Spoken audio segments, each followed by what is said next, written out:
여러분들이 이번 시간에는 계정 과목별 회계처리라고 했어요. 우리 회계에서 가장 많이 사용되는 회계상에서 현금 개념에 대해서 살펴보도록 하겠습니다.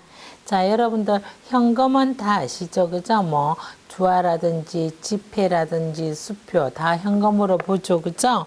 그런데 회계에서 말하는 현금과 우리 일상생활에서 말하는 현금에는 좀 차이가 있어요. 그러면 회계에서 말하는 현금의 범위에 대해서 한번 살펴보도록 하겠습니다.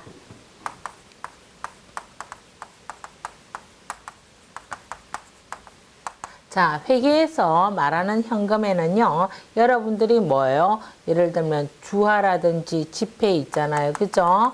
예, 통화도 현금이죠. 주화, 동전 있잖아요. 뭐, 1원짜리, 5원짜리, 10원짜리, 50원짜리, 뭐, 그 다음 100원짜리, 500원짜리 하는 거 있죠? 이렇게 동전, 주화라든지, 그 다음에 지폐, 이런 거 다 뭐다? 통화, 이렇게 현금이고요. 그 다음에 이제 돈은 아니지만 돈처럼 쓸 수 있는 통화 대용 정권도 회계에서는 자, 돈은 아니지만 돈처럼 쓸 수 있는 통화 대용 정권을 받았다. 그러면 회계에서는 현금으로 봐요. 통화 대용 정권의 예로는 어떤 게 있냐면요. 자기압수표, 타임 발행 수표, 만기 도래 국공채,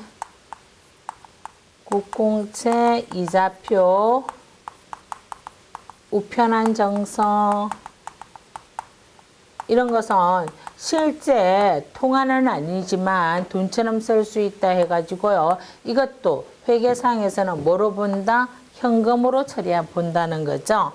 그 다음에 이제 세 번째 뭐가 있냐? 요구불 예금이라고 했어요. 요구불 예금은요, 통장에 돈이 있기 때문에 언제든지 내가 금융기관에 요청만 하면은 현금으로 바로 찾아 쓸 수 있는 예금을 요구불 예금이라 그래요. 요구불 예금에는요, 뭐가 있냐면은요, 보통 예금하고요, 보통 예금과 당좌 예금, 보통 예금, 당좌 예금, 이것을 뭐라 그런다? 요구불 예금도 현금으로 보고요. 그 다음에 현금성 자산도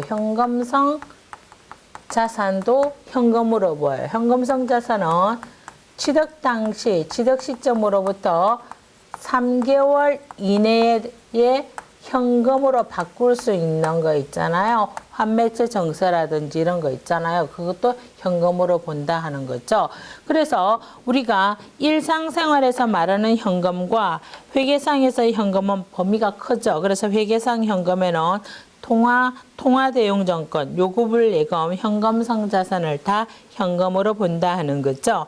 그래서 우리가 현금의 범위가 굉장히 크면 알 수 있고요. 통화라는 것은 뭐 주화 지폐가 있고요. 통화 대용 정권, 자기압 수표, 타임 발행 수표, 만기 도래 국공채, 우편한 정서, 배당금 지급 통지표 등이 있고요.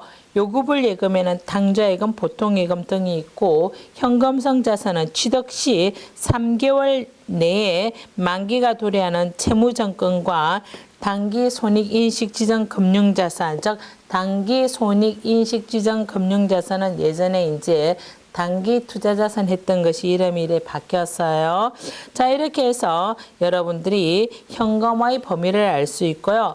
그 다음에 이제 기타 항목으로 여러분들이 조금 이제 실무 처리할 때는요, 이런 거 있어요. 선일자 수표 이런 게 있어요. 선일자 수표는요, 서로 이제 수표를 발행해 주는 사람과 받는 사람이 언제까지는 금융기관에 요청하지 않고 그냥 가지고 있다가 그날 되면 요청하기로 한 수표는 언제든지 현금화할 수 없기 때문에요. 우리가 회계 처리할 때는요, 주상거래로서 그 기업이 주상거래, 반복적으로 하고 있는 거래에서 선일자 수표를 지급했을 때는요, 매출 채권으로 처리하고 주상거래 이외의 거래에서 받았다, 선일자 수표를 받았다 그러면 미수금으로 처리해야지 현금으로 쓸 수가 없다 하는 거죠. 그 다음에 이제 직원 가불금 해가지고요. 직원이 월급 받는 날 전에 미리 가불해 가는 거 있죠. 이것을 이제 임시 계정으로는 선대금으로 쓰고요. 우리가 회계 기말에는 단기 대여금으로 처리해야 되고요. 그 다음에 이제 우리 기업에서 우표라든지 수입인지 이런 거 미리 많이 이제 사두는 경우 있거든요. 가지고 있을 때는요, 이것은 계정 과목을 소모품이라고 쓴다 하는 거죠.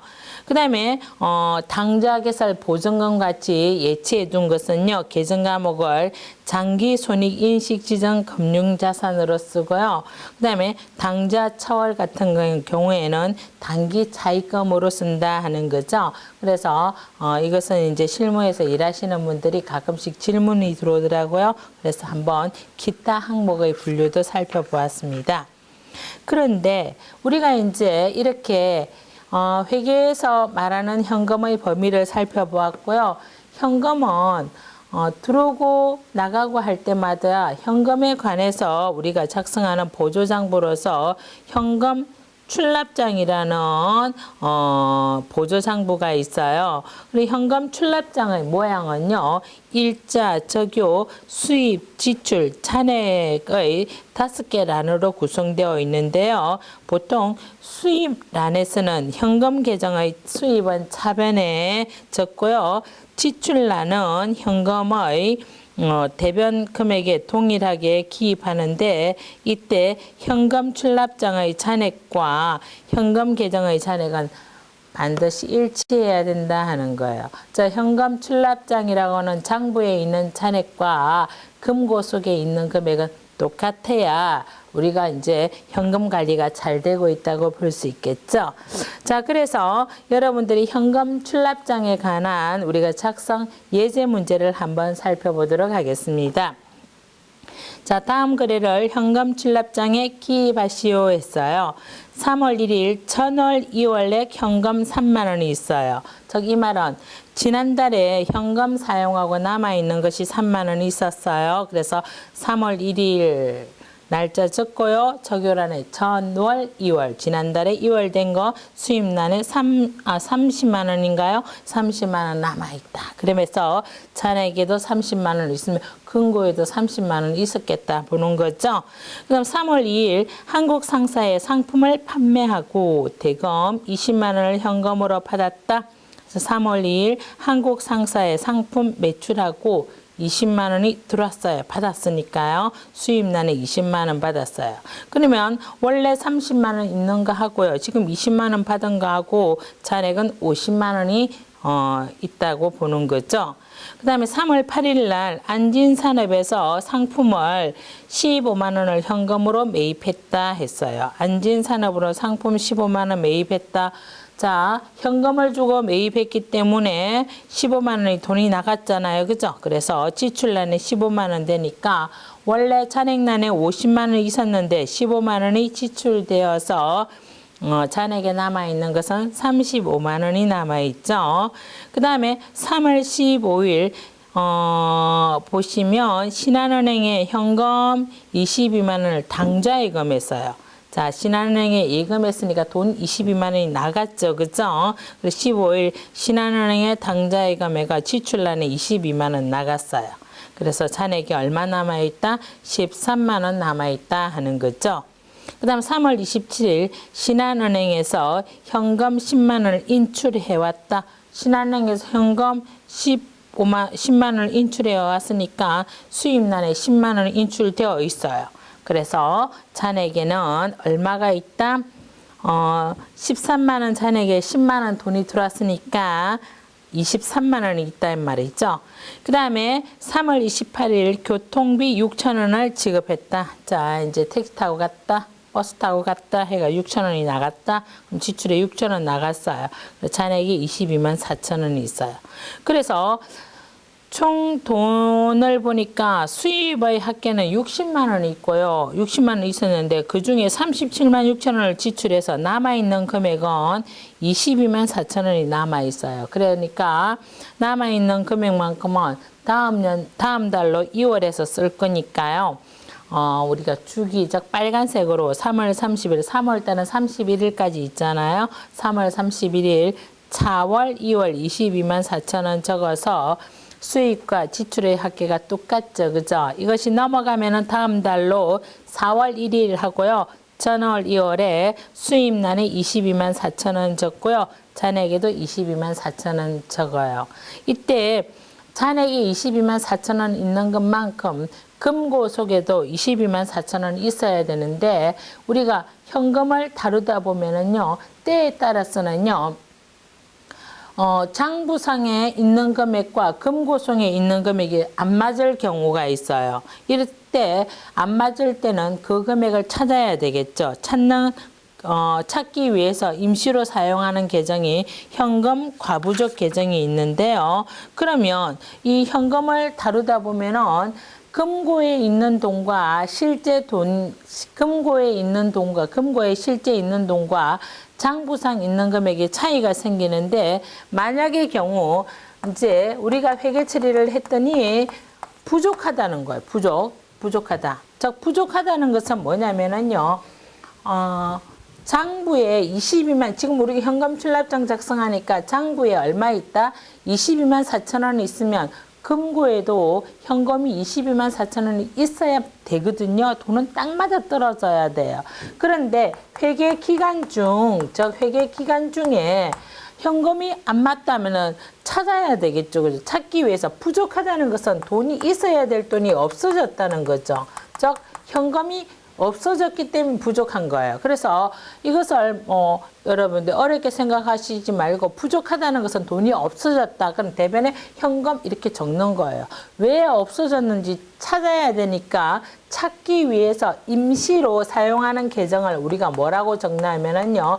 현금 과부족 이렇게 적는 거예요. 자, 부족할 때. 그럼 반대로 회계 기간 중에 이제 뭐다? 초과되는 경우도 있죠. 초과시, 그죠? 초과한다는 것은 분명히 장부상에서는 22만 4천 원 있어야 된다 했는데 금고에 보니까요. 뭐 30만 원이 있다는 게 돈이 더 들어간 왜 들어왔는지 왜 더 많은지 모르는 경우 있죠.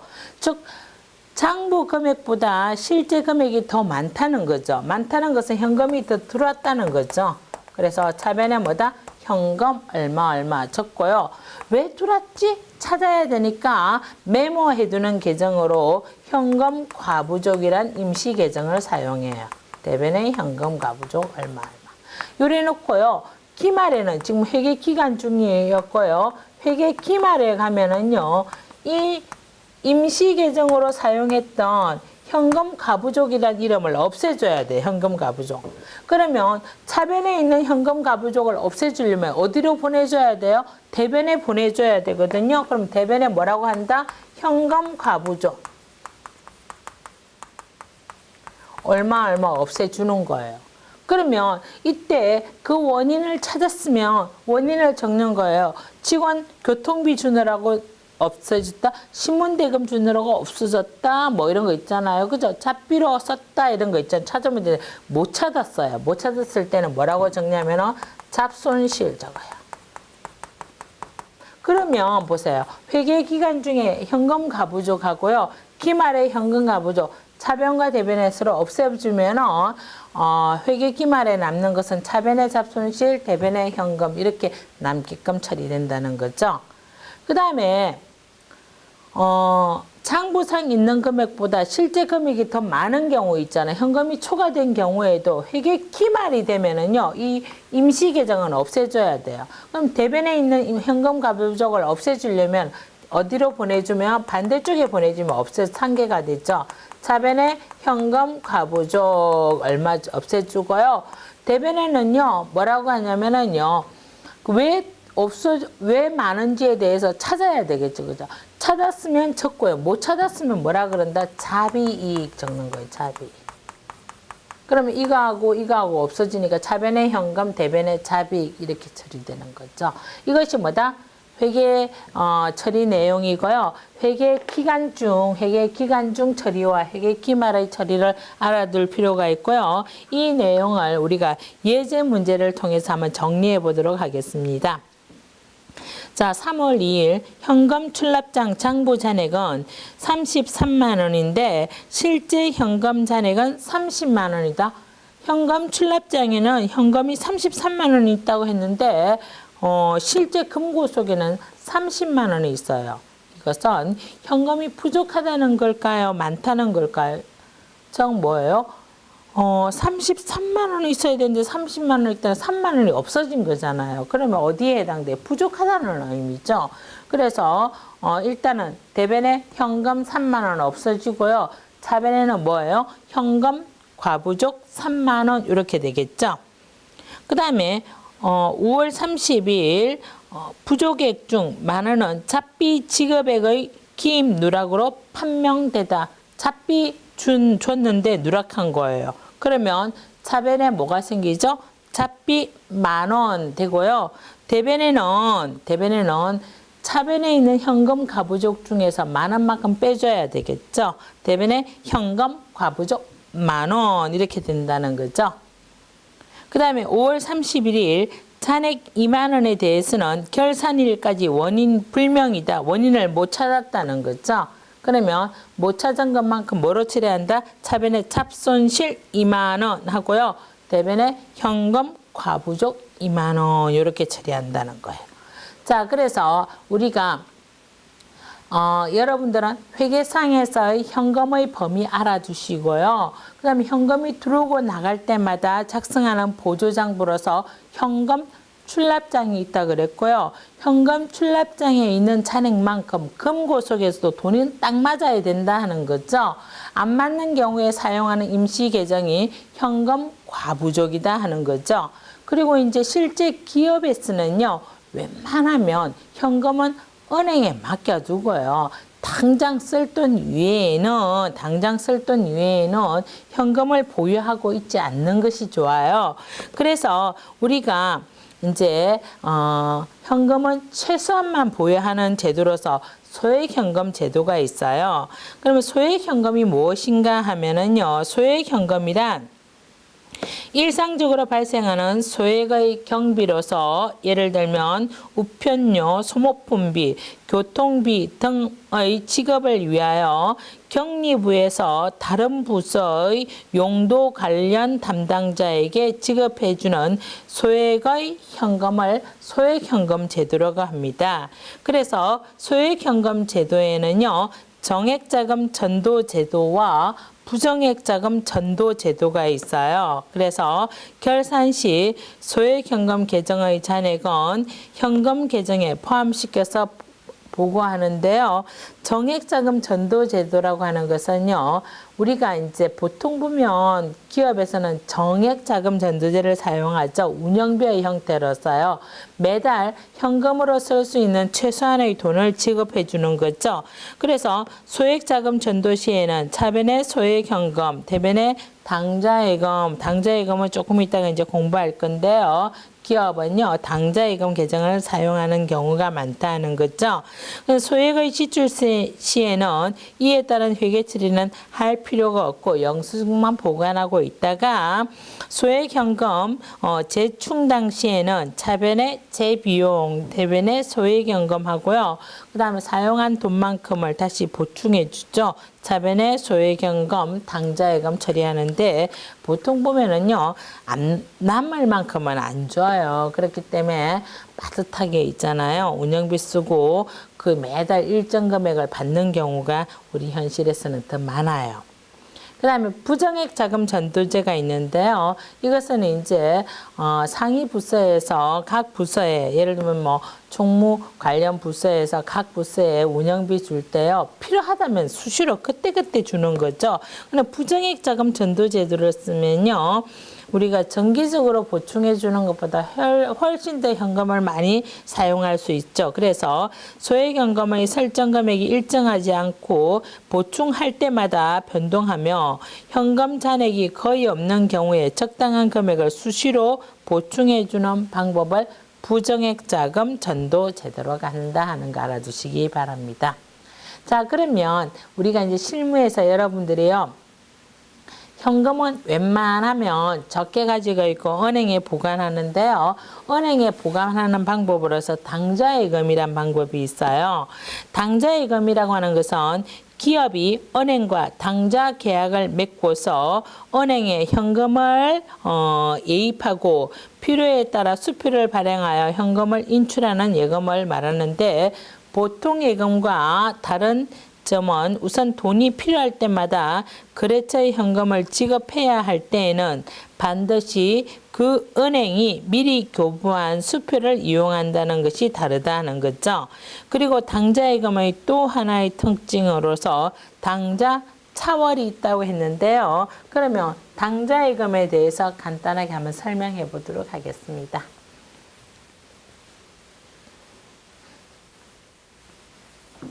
자, 당좌예금은요, 이런 거예요. 보통 보면, 이제 사업자들이, 이용하는 거지, 개인이 이용하는 범위는 적어요.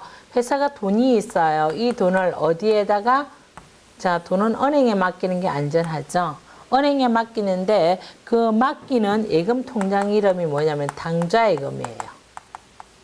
그럼 당좌예금에 맡기면 은행은 자기 은행의 수표를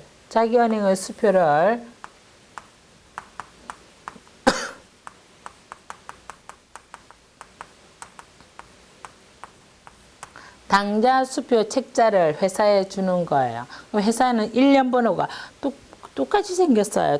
일반 수표랑 똑같는데 금액란이 비어져 있어요. 그러면 회사는 그 회사와 관련된 거래처에 대금을 지급할 때, 자, 은행에서 교부받은 그 수표에다가 금액을 적어서 거래처에 주죠.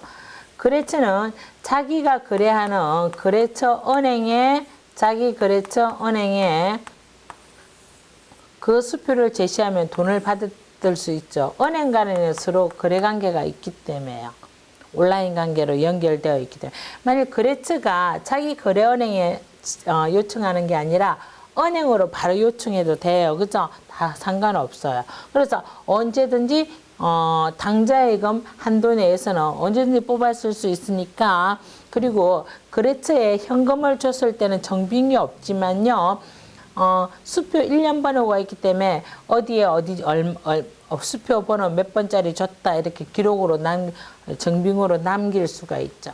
그 다음에 당좌예금에는요, 여기서 파생되는 제도로서 뭐가 있냐면 당좌 차월 제도가 있어요. 이 당좌 차월은 뭐냐면 일종의 마이너스 통장과 같은 거예요. 그런데 우리가 보통 있잖아요. 내가 은행에 돈이 3천만 원이 있다.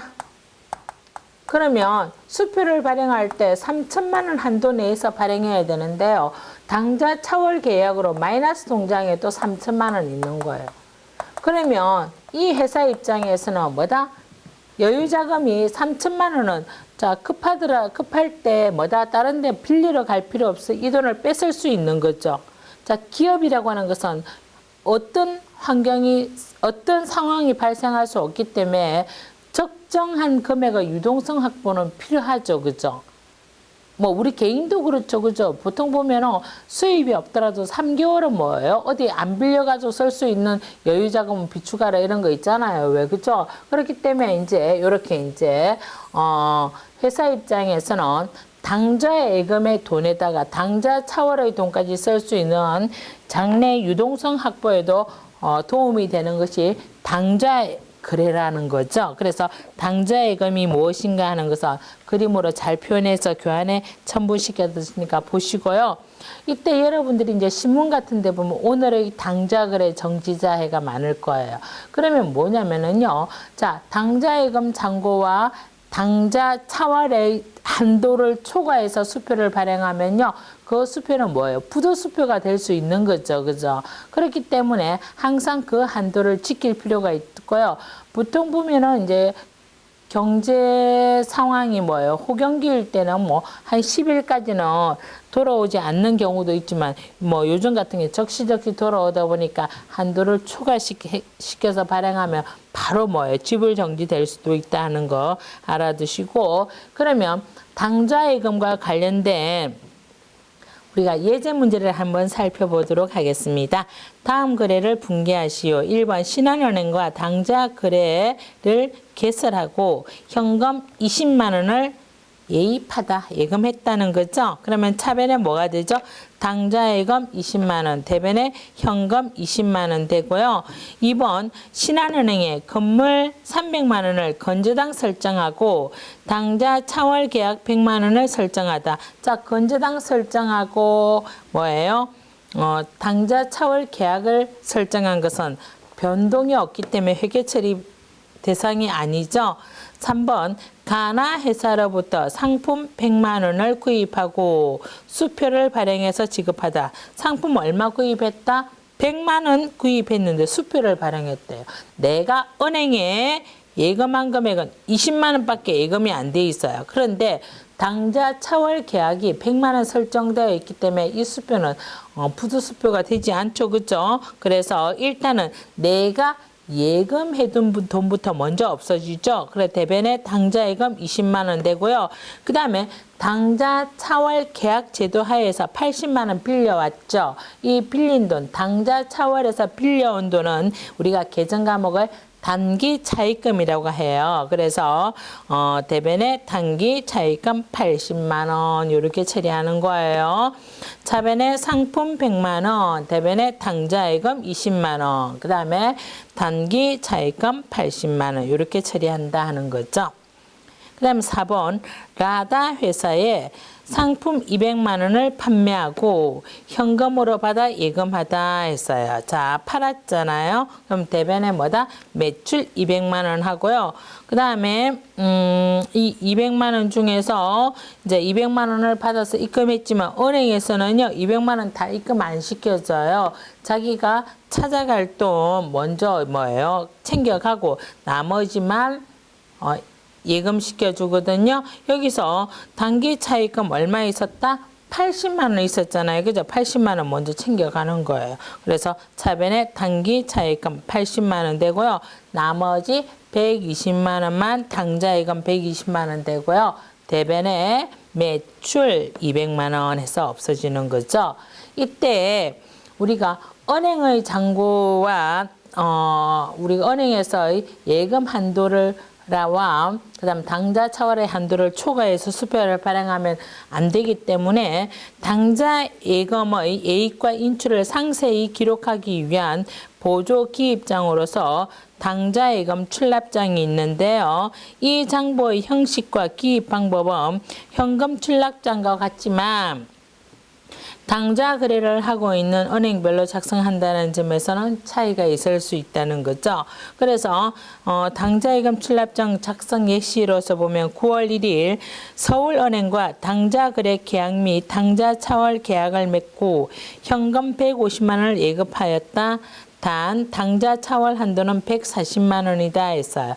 예금했으니까 9월 1일 적용하는 은행에 예입해서 예금난 150만 원 줬고요. 잔액에 150만 원 가죠.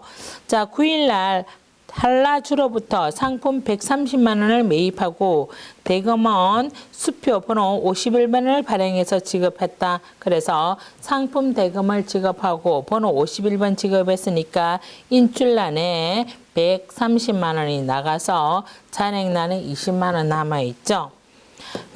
9월 12일 한양주의 외상 매입금 135만 원을 수표번호 52번을 발행해서 지급하다. 그래서 9월 10일 외상 매입금 지급 수표번호 52번에서요. 135만 원 인출에 갔어요. 그래서 잔액에는 지금 예금 잔액은 20만 원밖에 없네요. 수표는 135만 원이 준했으니까 얼마만큼? 115만 원만큼 은행에서 빌렸단 말이죠. 그래서 잔액란의 가로에서 115만 원만큼이 표현되었다. 정뭐다? 당좌 차월에서 빌려왔다 이 말이죠. 그 다음에 이제 9월 25일 현금 120만 원을 은행에 당좌예금에다 자 내가 9월 25일 은행에 현금 예금으로 120만 원 했지만 은행은 내가 예금한 금액 120만 원 다 입금 안 해준다는 거예요. 얼마? 115만 원 자기가 빌려줬던 돈 챙겨가고 나머지 얼마? 5만 원만 예금된다 하는 거죠. 그래서 우리가 이 상태에서 당좌예금 출납장에서요. 9월 12일처럼 당좌 차월 잔액이 있을 때는 잔액란에 붉은색으로 기입해야 된다. 빌렸다 하는 것을 한눈에 알 수 있게끔 하는 거죠. 자, 이렇게 해서 여러분들이 당좌예금 출납장을 작성했는데요. 그러면 우리가 결산 시점이 되면요.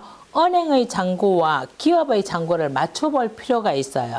맞춰봤을 때 은행의 잔고와 기업의 잔고가 맞나 틀렸나 확인하는 것을 은행 계정 조정표라고 합니다. 즉 일정 시점에 있어서 회사 측의 당좌예금 잔액과 은행 측의 당좌예금 원장 잔액이 불일치하는 경우 이들 양자 간의 차이를 조사하여 수정하여야 하는데 이때 작성하는 표를 은행 계정 조정표라고 하고요.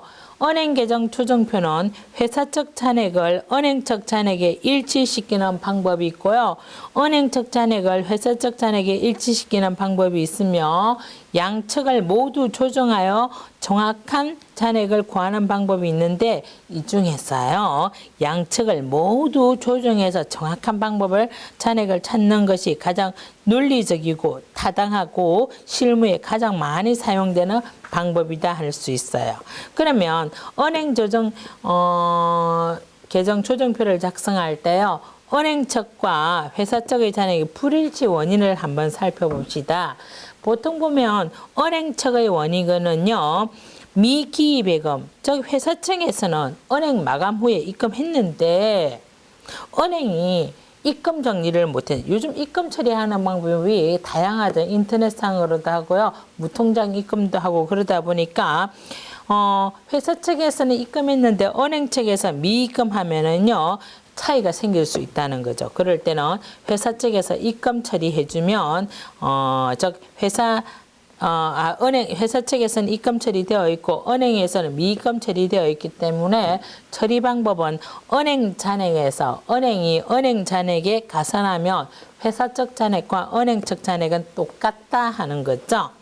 그 다음에 미결제 수표인 경우에 있어요. 즉 회사는 거래처에 수표를 발행해 줬는데 거래처가 이 수표를 수표 대금을 인출해 가지 않는 경우죠. 그러면 수표를 발행해 줄 당시에 회사 측은 출금 처리했는데요.